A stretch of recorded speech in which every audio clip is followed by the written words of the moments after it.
Yo, what is up guys, it is Cody. In this video we're going to be going over what I'm running on my Magicka Sorcerer for the Horns of the Reach patch. Now this is the same build as I was running in Morrowind. I still find this setup to be the best in open world PvP if you are solo. You can change out some of the things if you do not have the gear or if you're running in a slightly bigger group. Now, let's jump right into the sets. We're still running Pirate Skeleton, Amber Plasm, Willpower, a non-set Restoration Staff with a Spell Damage Glyph, and a Maelstrom Inferno sharpened. Now you can run a Maelstrom Inferno Nerdhone that may produce slightly higher results, but I'm not going to go ahead and farm one. So if you don't have one, don't worry. The damage difference is very, very small.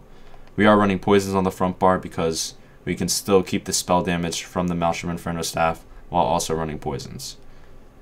I switched to infused on the Restoration Staff. That's something new with this setup because infused has been buffed. And you're going to be able to proc 452 spell damage a lot more frequently whenever you're light attacking on your back bar.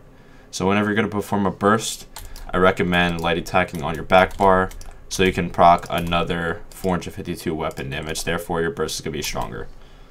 We're running Amber Plasm and Pirate Skeleton. Pirate Skeleton's super good still. As you can see, the physical and spell resistance on the one piece has been buffed this patch.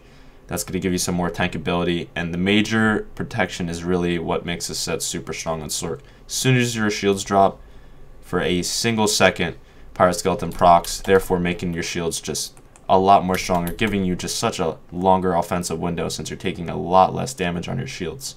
Ember Plasm is going to give us really good Magicka and stamina recovery, which is going to help us sustain our stamina, because Magicka characters usually don't have as much stamina sustain as stamina classes, obviously. And we do have a skill called Dark Deal or Dark Conversion, which is going to give us Magicka through stamina, and it's really cheap too. And through CP, you're going to be able to have that cost nearly nothing.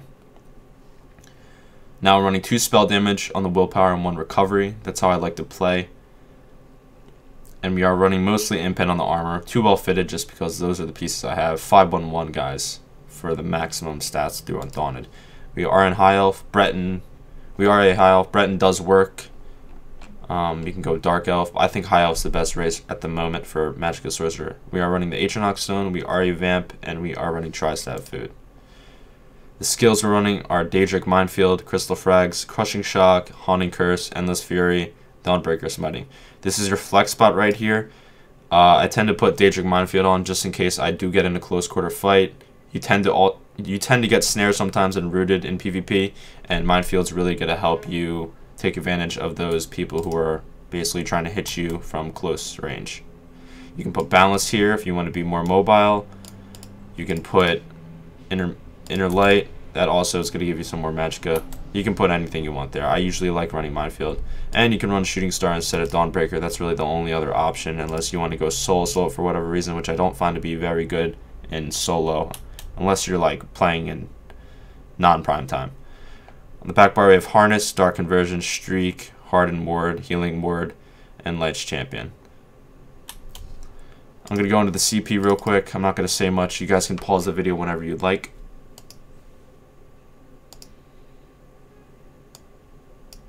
And if you're wondering why I do put points into block costs, I always do this is because there is points in time where I do block CCs. Blocking CCs is really beneficial in this game. You can pretty much not get CC'd and not get killed if you can time your block at the right moment. You don't want to spam block though, that will drain your stamina, but this does help.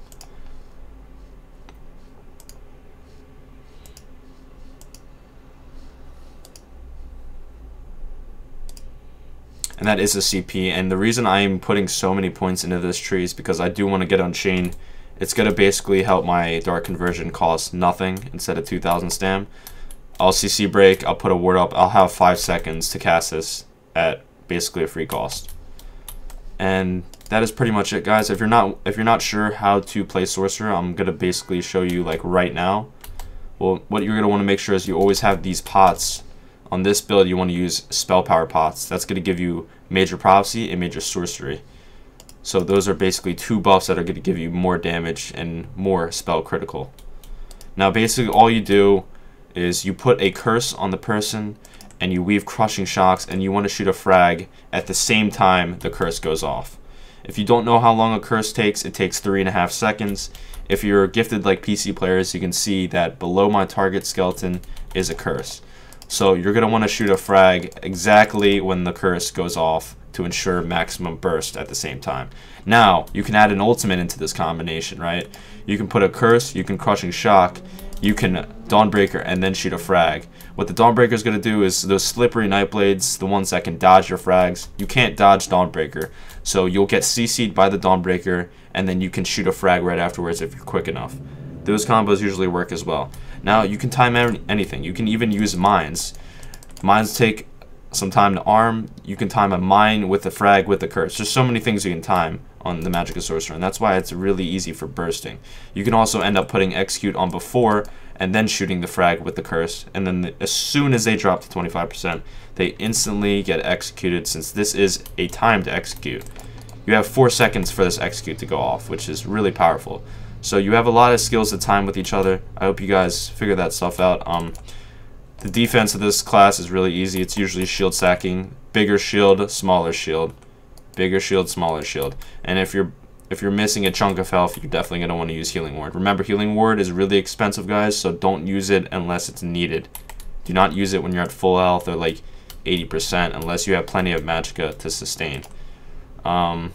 Besides that, make sure with everything I said about how to burst on this class, you are taking advantage of your Restoration Staff infused spell damage glyph.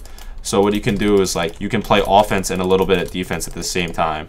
So basically, you can put a curse, you can light attack harden, and then shoot the frag at the same time as the curse with the spell damage buff. It should look something like this. Something like that. That was kind of messed up. Here, I'm going to do it again. And then hopefully you'll have a frag. I'm trying to get a frag at the same time. I'm just going to apply curse until I get it, guys, and then I'll show you. This is what it should look like. And at the same time, that's basically what it should look like. It's basically a curse.